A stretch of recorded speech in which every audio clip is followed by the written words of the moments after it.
Hoy vamos a hablar de José de San Martín, el libertador del medio continente, el hombre que liberó Argentina, Chile y Perú. Este correntino, nacido en Yapeyú en 1778, tuvo una vida extraordinaria, porque siendo muy chico regresó a España con sus padres, que eran de ese lugar, y allí prácticamente durante más de 20 años peleó para los ejércitos españoles. Sin embargo, en su madurez y convencido de que las revoluciones americanas eran necesarias para que estos países logren su independencia, decidió volver y decidió luchar y enfrentar a esa España a quien antes o por quien antes él había luchado.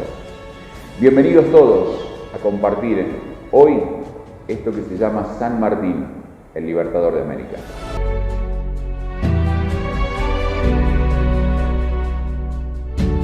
Hablar de la familia San Martín nos remonta al siglo XVIII en el norte de España, a la región de Castilla y a la provincia de Palencia. En un pequeño pueblo de agricultores, Cervantos de la Cueva, nacía Juan San Martín en febrero de 1728, hijo de Andrés San Martín y de Isidora Gómez. Muy cerca de allí, a menos de 20 kilómetros, otro pueblo se llamaba Paredes de la Nava y allí nacía Gregoria Matorras en marzo de 1735, hija de Diego Matorras y María del Ser, que moriría al poco tiempo. Curiosamente, y a pesar de que ambos eran de la misma región, se conocerían muchos años después en Buenos Aires. Es que la vida de Juan San Martín lo trajo a estas tierras después de que hiciera la opción de dejar a la agricultura para dedicarse al ejército. Tenía 18 años cuando ingresó al Regimiento de Infantería de Lisboa, donde hizo 4 campañas contra los moros que quedaban en los centros españoles de África. Luego de estar 7 años en ese destino, fue ascendido a sargento de la Compañía de Granaderos, donde participó en el cuidado de los enclaves de Galicia, Guipúzcoa, Navarra, Extremadura y Andalucía. Teniendo en cuenta su desempeño, fue enviado a Cádiz y desde allí a Buenos Aires cuando tenía 35 años. Gregoria Matorras, sin embargo, que había perdido a su madre muy pequeña, decidió en 1767 acompañar a su primo Jerónimo Matorras, que venía a Buenos Aires, con el nombramiento de gobernador de la Intendencia de Córdoba del Tucumán. Juan San Martín en Buenos Aires fue destinado a cuidar las estancias que habían pertenecido a los jesuitas en la banda oriental, luego que por orden del rey los religiosos habían sido expulsados de estas tierras. Juan solía viajar a Buenos Aires y fue allí donde conoció a su futura esposa, con quien se casó en octubre de 1770. Ambos se fueron a vivir a la estancia de las Vacas, donde nacieron sus hijos María Elena, Manuel Tadeo, Juan Fermín y Justo Rufino. Luego, en vista de la administración de Juan, que era buena, lo nombraron teniente gobernador del departamento de Yapeyú, que formaba parte del gobierno de las misiones guaraníes en 1775. Será justo en ese lugar donde nacería en 1778 José Francisco, el hijo menor. Luego de su paso por esa gobernación, Juan regresó a Buenos Aires, donde compró 2 casas cerca de la catedral, pero el matrimonio ya quería regresar a España y realizó el pedido que finalmente le fue concedido allá por 1784. Todos los hijos varones del matrimonio fueron a la escuela y luego siguieron la carrera militar.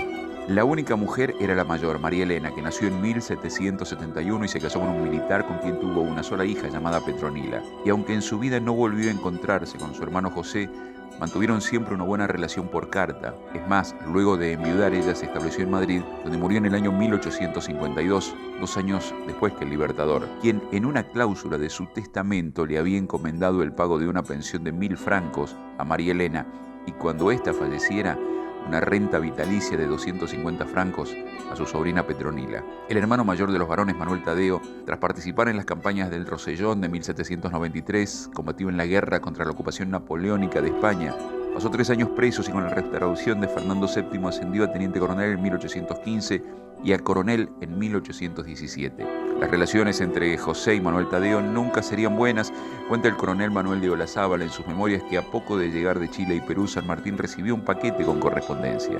Leyó las cartas y después, viendo la letra y el sello de una sin abrirla y manifestando desagrado, agregó: "Este es de mi hermano Manuel, Matucho, que creyéndome a un dictador en el Perú me escribe por primera vez desde que nos separamos en 1812, no habiéndome contestado a tantas que le he escrito llamándolo a mi lado". Juan Fermín pasó un tiempo embarcado y participó en la derrota española a manos de los ingleses en la batalla del Cabo de San Vicente en 1797.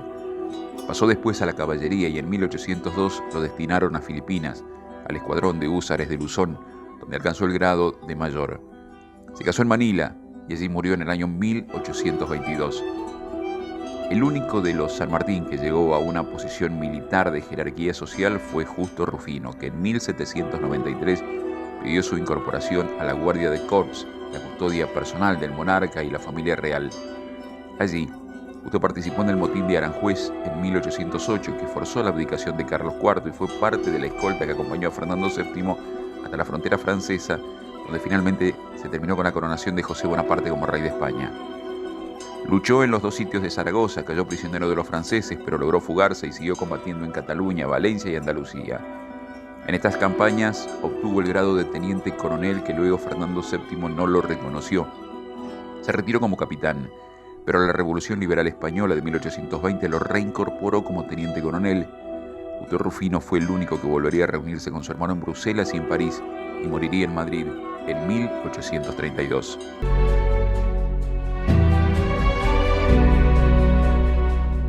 José de San Martín comenzó sus estudios en el Real Seminario de Nobles de Madrid, un lugar de formación para los hijos de los nobles y los militares. El 21 de julio de 1789, a los 11 años de edad, José de San Martín comenzó su carrera militar como cadete en el regimiento de Murcia. Su trayectoria militar se inició en los combates contra los moros, en Melilla y en Orán. Luego luchó contra los franceses en los Pirineos y contra los portugueses en la Guerra de las Naranjas de 1802. Y en una misión de reclutamiento fue herido gravemente por unos maleantes que intentaron quitarle unas maletas con 3.000 reales. También estuvo en la fragata Santa Dorotea, que formó escuadra en el Mediterráneo contra los corsarios berberiscos. Durante este periodo naval conoció en Tolón a Napoleón, al ser enviado en representación de la Dorotea. El hecho de que el emperador lo saludara le influyó en la admiración que San Martín profesó siempre al corso como genio de la guerra. Hacia 1804 su ascenso a capitán segundo con 27 años lo obligó a cambiar de unidad. En el batallón de voluntarios de Campo Mayor se encontraba en Cádiz cuando conoció al general Francisco María Solano Ortiz de Rosas, marqués del Socorro, de origen venezolano. Como ambos eran americanos, Solano, hombre de ideas liberales, acogió con afecto y simpatía a su joven compatriota, al que ayudó y aconsejó desde la experiencia. Tanto Solano como San Martín compartían una visión pesimista sobre el futuro de España y sus gobiernos en los territorios americanos. En medio de la invasión napoleónica, Solano murió durante un levantamiento popular contra la sede del gobierno al ser acusado de connivencia con los franceses.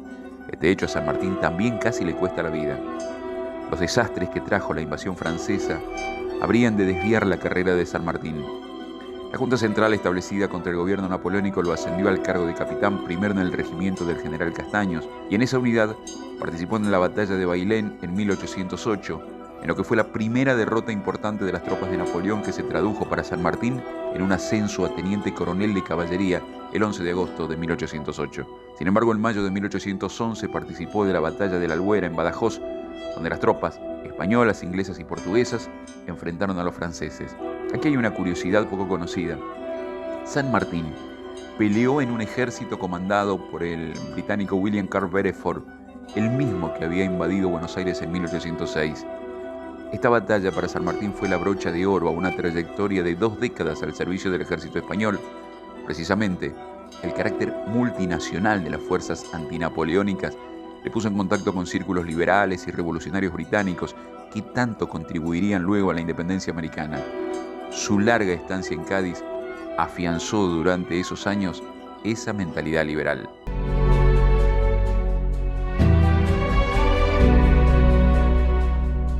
Los movimientos revolucionarios americanos fueron en un primer momento más que una lucha independentista, una salida a una forma liberal para reorganizar gobiernos contra el absolutismo imperante.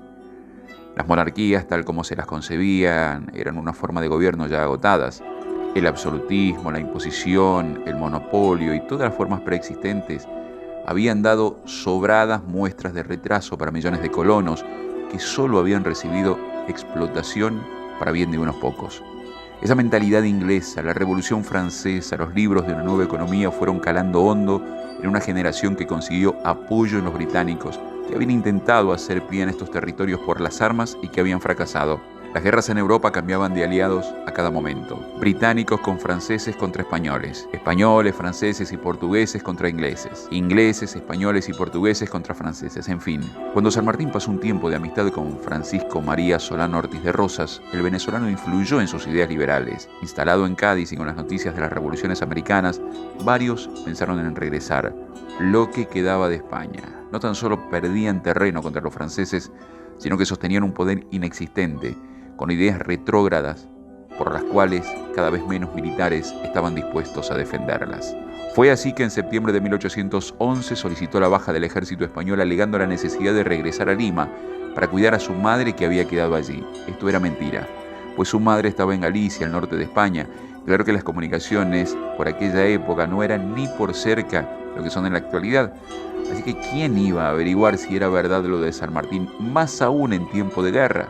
Es más, cuando los españoles le dan la baja del ejército, dicen en el documento que lo hacen para ahorrarse un sueldo, una decisión de la que seguramente se arrepintieron durante toda su vida. Lo cierto es que San Martín partió de Cádiz, pero no lo hizo hasta América, sino que se embarcó hasta Inglaterra. Los ingleses, que habían intentado convertir a las colonias americanas en británicas y fracasaron, hacía tiempo que habían cambiado de plan. El más fuerte era la necesidad de ayudar a la independencia americana, pues eso le daba a ellos lo que necesitaban: comerciar y terminar con el monopolio español. En Inglaterra había reuniones y se formaron las llamadas logias, que eran grupos que se reunían en secreto en pos de alcanzar la independencia americana. El venezolano Francisco de Miranda, ya desde hacía varios años atrás, había intentado conquistar y liberar el Caribe, pero había fracasado, y en sus ideas independentistas, apoyadas por Inglaterra, había formado la logia llamada la Gran Reunión Americana. Cuando San Martín llegó a Londres, Miranda ya luchaba en tierras venezolanas, pero en su casa otro venezolano, Andrés Bello, lideraba las reuniones de esa logia. También participaban en estas reuniones Carlos de Alvear y José Matías Zapiola, hombres ligados a las familias pudientes de Buenos Aires con las que mantenía estrecho contacto de los movimientos revolucionarios. Según el historiador Rodolfo Terraño, en los documentos encontrados en Inglaterra, San Martín conoció en detalles lo que era el Plan Maitland, que consistía en liberar América de los españoles, comenzando por Buenos Aires y siguiendo por Chile para terminar en Perú.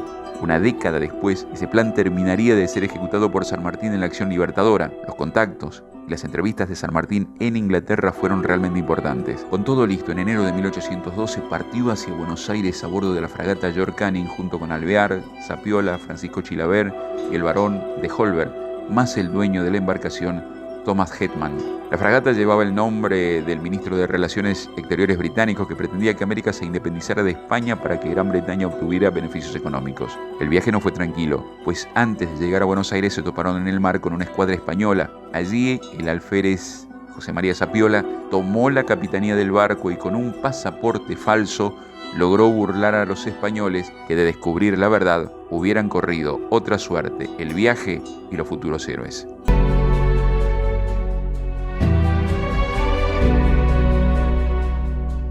San Martín era un andaluz en su acento y en sus costumbres. De esta tierra solo tenía su origen y un poco de tiempo de vida en Buenos Aires. No tenía familia ni nada que lo identificara con la ciudad, pero sí venía con amigos que estaban muy vinculados a los altos círculos de la élite social. Carlos María de Alvear era integrante de una de las familias más reconocidas. La llegada de la fragata era esperada con ansiedad. Ellos llegaron a Buenos Aires en marzo de 1812 y Monteagudo, redactor de la Gaceta de Buenos Aires, escribió un artículo para informar el acontecimiento. Sin embargo, de los integrantes del primer triunvirato, quien lo recibió bien fue Juan Martín de Pueyrredón, no así Zárratea ni Rivadavia. Es más, en una discusión por la forma de gobierno, apenas llegado San Martín, tuvo un incidente en el cual Rivadavia le arrojó una botella en la cara, según cuenta Juan Bautista Alberdi. San Martín en Buenos Aires entendió rápidamente de cuál de los sectores políticos en pugna quería participar. Así formaron la Logia Lautaro, en la que participaron algunos miembros de la llamada Sociedad Patriótica, encabezada por el tucumano Bernardo de Monteagudo. Ellos se reunían en distintos domicilios privados para no ser descubiertos y tenían como finalidad la liberación de los españoles. A pesar que desde el triunvirato no estaban muy complacidos con los militares recién llegados de Europa, no podían desaprovecharlos, así que le encargaron la creación de un cuerpo de granaderos a caballo, hecho que se formalizó hacia mediados de 1812. Las familias adineradas de la sociedad porteña solían por las noches realizar reuniones en sus casas a las que llamaban tertulias. La familia de don Antonio de Escalada habitualmente abría las puertas para estas reuniones y fue allí donde San Martín se encandiló con la hija del dueño de casa, Remedios de Escalada, que era una joven de solo 14 años que se separó de su prometido, Gervasio Dormaz, para casarse al poco tiempo con José de San Martín. El 12 de septiembre de 1812 había boda. Este matrimonio, que duró 11 años, no sería el ideal ni mucho menos, ya que las acciones que llevó adelante San Martín le permitió que compartiera solo 3 años de convivencia con su esposa y por interregnos. En el mes de octubre de 1812, mientras el triunvirato se debatía en desaciertos e impopularidad, San Martín y sus amigos prepararían el primer golpe de Estado al reemplazar a sus integrantes en octubre de ese año por una nueva composición llamada Segundo Triunvirato. Así terminaba por esos años el poder de Rivadavia, mientras que los nuevos triunviros eran Juan José Paso, Nicolás Rodríguez Peña y Antonio Álvarez Jontes.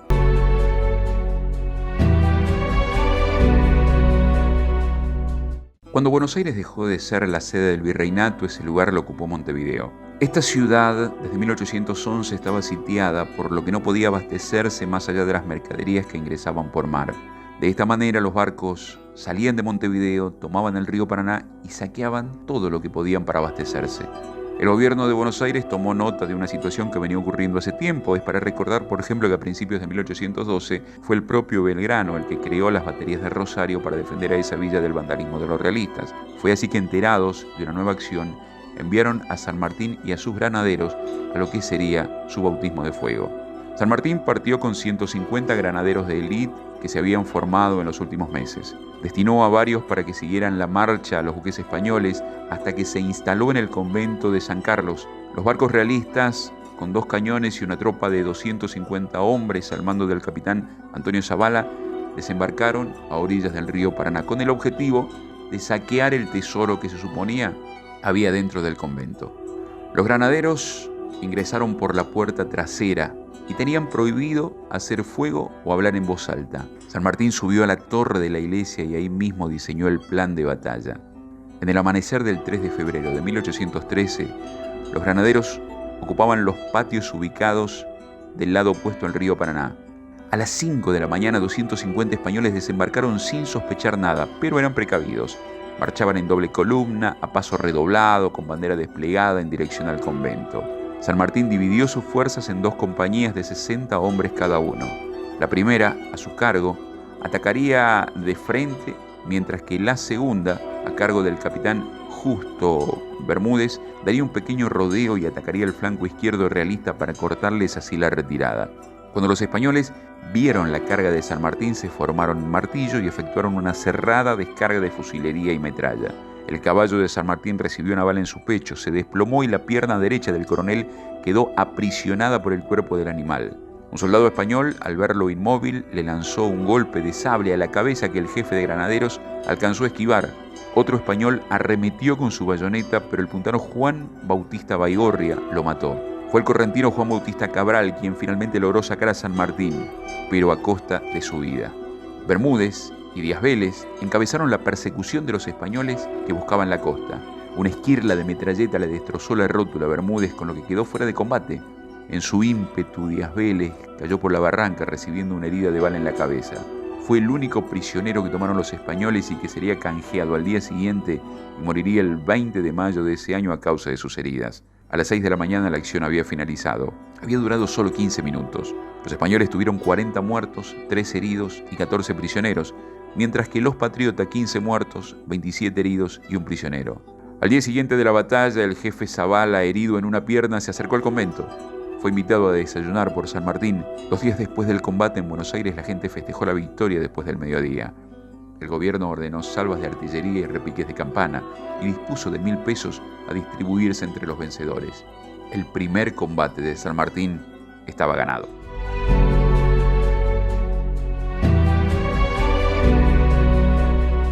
Los primeros meses de 1813 fueron de mucha expectativa.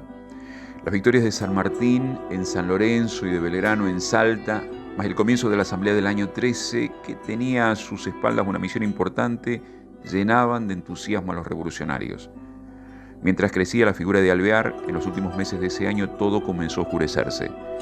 Las derrotas de Belgrano en Vilcapugio y Ayohuma dejaron al ejército del norte en un estado calamitoso, lo que hacía totalmente endeble a la frontera que tanto poder había ganado después de la victoria de Tucumán y Salta.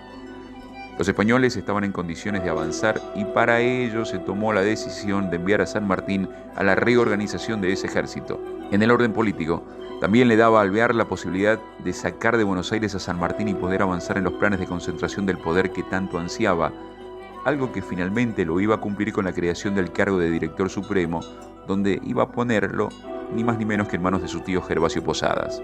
San Martín y Belgrano se encontrarían en el norte, finalmente en enero de 1814, y el jefe de los granaderos pasaría varios meses en Tucumán organizando el ejército. En esta provincia creó la Ciudadela, una fortaleza militar donde no solo buscaba adiestrar a la tropa, sino también instruirla en educación, porque consideraba que era necesario que un oficial del ejército sea una persona culta, tal como él mismo lo era. Desde Buenos Aires, el director supremo Posadas le reclamaba la detención de Belgrano, algo que San Martín le negó de manera tajante. Así partió Belgrano a Buenos Aires, mientras que San Martín tomaba la decisión de dejar en manos del general Martín Miguel de Güemes la defensa de la frontera norte. La salud no lo ayudó, y en abril se dirigió a Córdoba para tratar de recuperarse, mientras hasta el propio director supremo Posadas ya lo daba por muerto y hacía correr ese rumor por Buenos Aires. Este hecho tenía una significación política. Claro, Rondó luchaba contra los realistas en Montevideo y prácticamente ya los había derrotado cuando lo mandaron a hacerse cargo del ejército del norte. Alvear se marchó a Montevideo y se hizo cargo de la gloria final, lo que le daría todo el honor para ser el próximo director supremo. Mientras tanto, en Córdoba, San Martín se reponía de su salud y le pedía a Posadas que lo envíe a Mendoza, donde llegó en los primeros días de septiembre de 1814. Un año antes, el triunvirato había creado la gobernación de Cuyo, que antes pertenecía a la provincia de Córdoba. La afluencia de Mendoza con Santiago de Chile había sido muy común por la cercanía y el contacto histórico de ambas ciudades. Mendoza se encuentra de Chile a unos 400 kilómetros, mientras que Buenos Aires está a 1000 kilómetros de distancia. Todo lo que pasaba de un lado de la cordillera replicaba inexorablemente del otro lado, y hacia octubre de 1814, los realistas habían recuperado el territorio chileno después de la batalla de Rancagua. El gobierno de Santiago había caído y eso era carta abierta para que los invasores avancen a Cuyo. Cerca de 2000 chilenos cruzaron la cordillera escapando de la brutal represión del realista Manuel Osorio. La economía cuyana a 1814 no se abastecía de Buenos Aires sino de Chile, pero al caer en manos realistas, la situación era preocupante. San Martín decidió dejar de enviar a Buenos Aires los dineros que se mandaban como impuestos de los productos elaborados en Mendoza, más el diezmo eclesiástico que se mandaba al arzobispado de Córdoba. Con estos dineros logró recomponer las cuentas, más un impuesto extraordinario de guerra a los ricos de la ciudad. San Martín, durante su gobierno, expropió propiedades de españoles prófugos o sus bienes sin testar. Gravó con 1 peso cada barril de vino y con 2 pesos cada barril de aguardiente que se vendieran fuera del territorio. Estableció una fábrica de pólvoras y un taller de confección de uniformes de los soldados. Impulsó la venta de tierras públicas que no eran explotadas para la agricultura. Fomentó la salud y la educación para todos. Reglamentó el sistema carcelario. Prohibió el castigo a los niños en las escuelas. Esta y muchas otras acciones le valieron nuevos amigos y no pocos enemigos entre los más adinerados. En enero de 1815, Alvear se convertía en nuevo director supremo que intentó organizar los ejércitos. Él mismo iba a ser el jefe, lo que implicaba que a San Martín debía actuar bajo sus órdenes. Así envió a Cuyo a Gregorio Perdriel a reemplazar a San Martín. Pero cuando este sustituto llegó a Mendoza, una revuelta popular le impidió asumir el cargo, por lo que Alvear no tuvo más remedio que ratificar a San Martín. Alvear intentó marchar hacia las fuerzas del litoral, pero el mismo ejército se sublevó y precipitó su renuncia a los primeros días de abril de 1815. El directorio estaba en manos de Rondó, que rápidamente partió a una nueva misión en el ejército del norte, algo que San Martín no lo aprobaba, pero que sin embargo lo hizo, dejando en manos interinas el poder a Álvarez Thomas. Caído Alvear, cayó también la asamblea del año 13 sin dictar una constitución ni declarar la independencia. Así el gobierno provisional llamó a un nuevo congreso en Tucumán para completar la acción que había quedado inconclusa, En la banda oriental, mientras tanto, Artigas declaraba la independencia de los pueblos libres sin el acompañamiento del gobierno central de Buenos Aires. En los ejércitos del norte, una vez más, al mando de Rondó, se obtenían éxitos momentáneos que después se convertirían en reveses furibundos. Así se reforzaba la teoría de San Martín de la imposibilidad de conquistar el Alto Perú, teniendo a Lima tan cerca. Cuando en marzo de 1816 comenzó a funcionar el Congreso de Tucumán, la situación no podía ser más complicada. Todas las revoluciones americanas, desde México para abajo, habían caído nuevamente en manos realistas. Fernando VII estaba en el trono nuevamente, implantando el absolutismo monárquico. La frontera norte era sostenida por Martín Miguel de Güemes, mientras que las divisiones internas habían separado a medio país, con Artigas al frente de la banda oriental resistiendo como podía las invasiones portuguesas. A todo esto, los realistas desde Chile eran una amenaza permanente. Tomás Godoy Cruz fue el hombre de San Martín en el Congreso de Tucumán y por su intermedio instaba a declarar urgente la independencia para comenzar a luchar en nombre de un país soberano. Pero es bueno recordar que por Cuyo también habían llegado diputados de primera línea como Francisco Narciso Laprida, Fray Justo Santa María de Oro y Juan Martín de Pueyrredón. Este último fue justamente a quien el Congreso lo nombró nuevo director supremo y desde ese lugar finalmente apoyó el cruce de los Andes. Fue así que en medio de toda una tormenta política interna en Tucumán se declaraba la independencia el 9 de julio de 1816 y 5 días después, el 14 de julio, San Martín se reunía en Córdoba con el director supremo Pueyrredón para delinear la campaña de los Andes. San Martín regresó exultante a Mendoza. A la noticia de la independencia se le sumó otra que interiormente le cambió la vida. El 24 de agosto de 1816 fue padre de Mercedes Tomasa. Desde entonces y hasta enero del año próximo, toda la dedicación de San Martín fue preparar el ejército que llevaba la misión de liberar a Chile de la opresión española.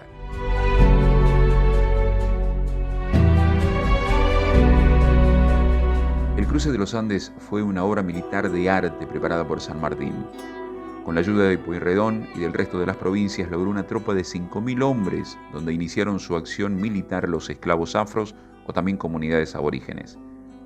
Fray Luis Beltrán se puso al frente de la fábrica de armas multiplicando recursos donde no los había, mientras que las mujeres mendocinas y de distintos puntos del país hasta vendieron sus joyas para lograr sus recursos para la expedición. La preparación del ejército fue estricta y el entrenamiento comenzaba a las 5 de la mañana y se extendía hasta el rezo del Rosario a las 19, con un breve descanso a la siesta. Además comenzó una guerra de inteligencia y contrainteligencia que enloqueció al gobernador español en Chile, Casimiro Marcó del Pont. El tucumano Álvarez Condarco viajó a Chile con una copia de la Declaración de la Independencia, lo que puso muy furioso al español, que tomó a este como una falta de respeto. Por ese motivo, mandó urgente de regreso al militar patriota. Lo curioso es que Álvarez Condarco hizo el camino de ida por el camino de los Patos y el de vuelta por el camino de Uspallata, lo que sirvió para dar detalles de cómo estaban esas rutas para los cuales luego se debía cruzar la cordillera con el ejército de los Andes. Las mujeres espías también jugaron un papel fundamental para dar detalles de los realistas en Chile. Una de ellas inclusive llegó hasta las entrañas del poder al convertirse en amante del gobernante español y así poder descifrar los mayores secretos. Otras fueron descubiertas y pagaron con su vida la labor que habían realizado. Otros fueron espías falsos que simulaban enviar cartas cerradas, dejándose dar alcance con el objetivo de desorientar a los españoles. También en Mendoza se descubrió que el espía de los españoles era un cura de apellido López y una red de 5 seguidores. A ellos, por lo general, también se ingeniaban de manera de hacerles llegar información equivocada, que finalmente perjudicaba aún más las previsiones de los chilenos para esperar a San Martín. El cruce de los Andes se dio por 6 pasos distintos. El objetivo era no tan solo lograr vencer en la capital, sino también cerrar posibilidades en el norte y en el sur.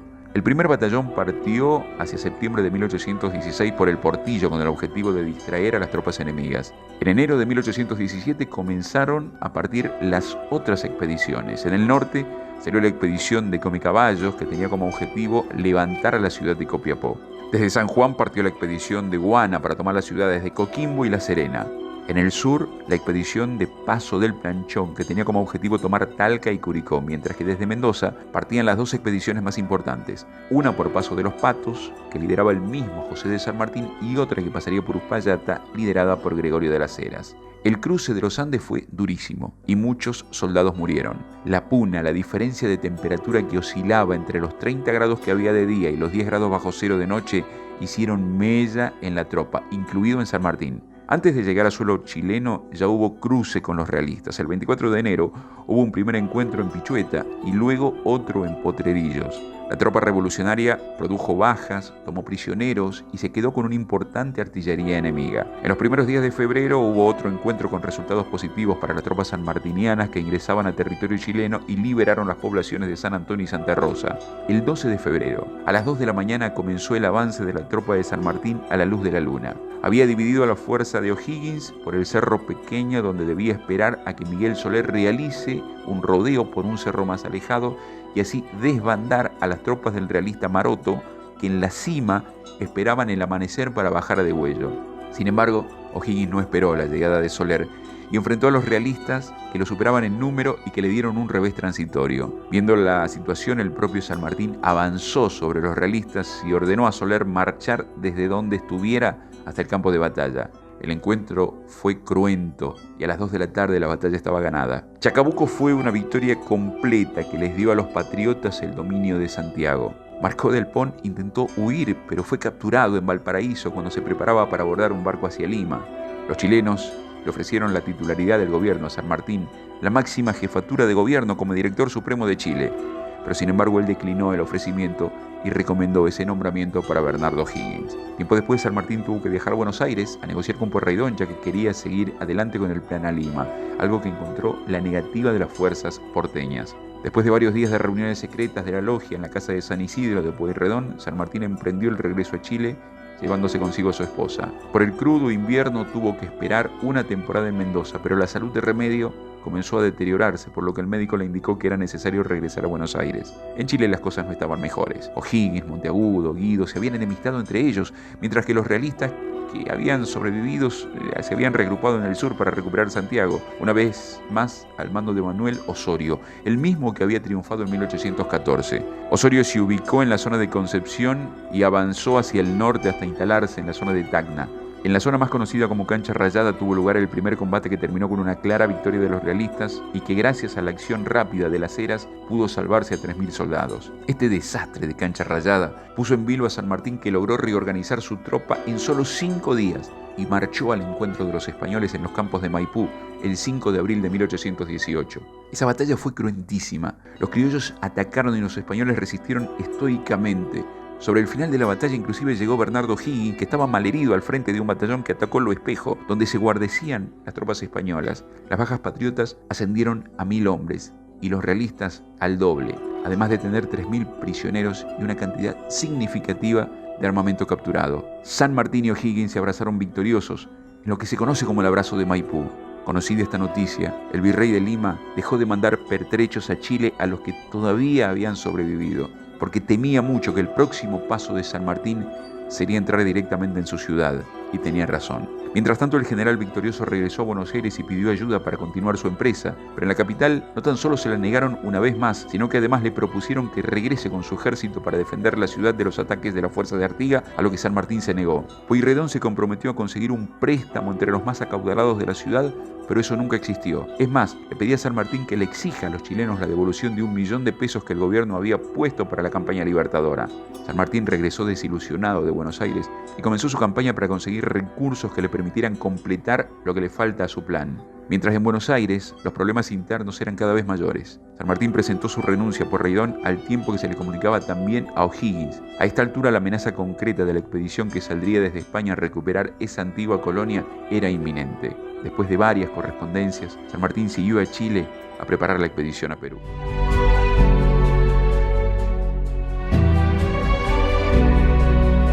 San Martín en Chile y sin el apoyo de Buenos Aires comenzó la campaña para liberar a Lima.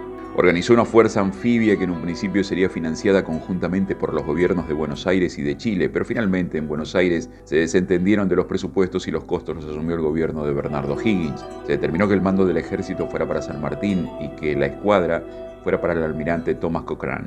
La expedición zarpó el 21 de agosto de 1820 desde Valparaíso, llevando un ejército de 4.118 efectivos. El 7 de septiembre, los revolucionarios llegaron a la bahía de Pisco. San Martín instaló allí su cuartel, siendo bien recibido por los pobladores.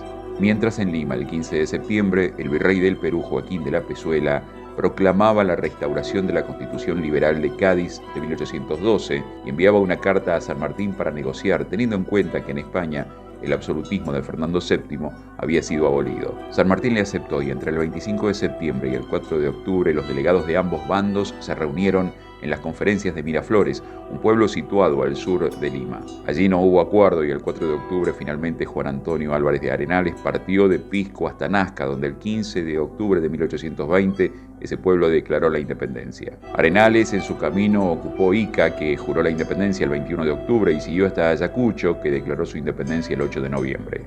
El 6 de diciembre de 1820 tuvo lugar la batalla del Cerro de Pasco, en donde Arenales batió a una división realista enviada por el virrey Pezuela. El 21 de diciembre de 1820, mientras tanto, San Martín en Pisco creó la primera bandera y el primer escudo del Perú.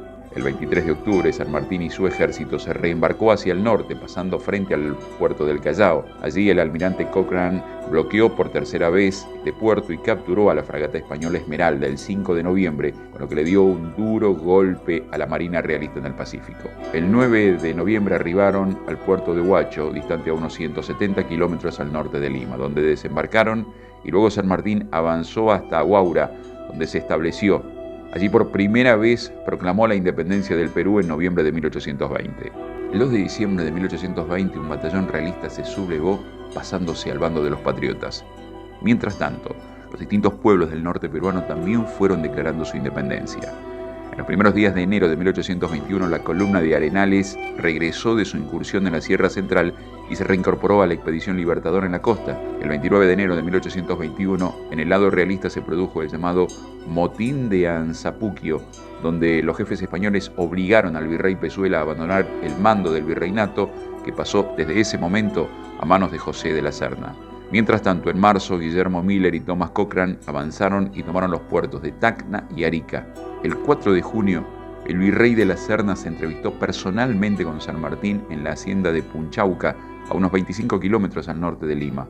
Delegados de ambos bandos continuaron las conferencias, pero no se llegó a ningún acuerdo. Lima estaba amenazada por el avance del ejército libertador y el acoso de las montoneras conformadas por los hombres andinos eran cada vez mayores. Así, rendido y sin margen de acción, el 5 de junio de 1821, el virrey de la Serna finalmente anunció a los limeños que abandonaría esa ciudad y dejaría una fuerza al mando de José de la Mar para que resistieran al Callao. A comienzos de 1821 se vivía en Lima una tremenda escasez de alimento debido al asedio de las montoneras que cortaron las vías de comunicación con el exterior. En ese contexto, la población le solicitó a San Martín que ingresara a la ciudad. A pedido de San Martín se reunió el cabildo y finalmente juró la independencia el 28 de julio de 1821. San Martín asumió el mando político y militar bajo el título de protector. Mientras tanto, Bolívar avanzaba hasta el norte del Perú. Desde Guayaquil, Antonio Sucre le solicitó ayuda a San Martín, que puso en marcha su ejército hasta Quito, que finalmente obtuvo su libertad en la batalla de Pichincha el 24 de mayo de 1822. Luego de esto, en Guayaquil se entrevistaron San Martín y Bolívar el 26 de julio de 1822. Ambos discutieron el destino de la provincia libre de Guayaquil, si debía pertenecer a la Gran Colombia o al Perú, y la ayuda que debía prestar la Gran Colombia a la independencia del Perú. También debatieron el sistema político que se instalaría en el Perú, o monárquico independiente como prefería San Martín, o republicano como quería Bolívar. La entrevista se saldó favorablemente para Bolívar, que ratificó la anexión de Guayaquil a la Gran Colombia. Luego de este encuentro, José de San Martín se quedaría unos meses más en Lima hasta que terminaría renunciando a su protectorado en septiembre de 1822. El gran general había cumplido su misión. Su lucha era contra los otros y no entre nosotros. Las diferencias con Bolívar no podían corregirse desde el enfrentamiento. En su patria, también las diferencias de pensamiento y acción de sus compatriotas eran cada vez más marcadas y San Martín no estaba dispuesto a participar de enfrentamientos internos. Sabiendo que el objetivo estaba cumplido, regresó un tiempo a Mendoza y luego a Buenos Aires. Visitó la tumba de su difunta esposa y junto a su hija partió a Europa. En Francia, moriría el 17 de agosto de 1850.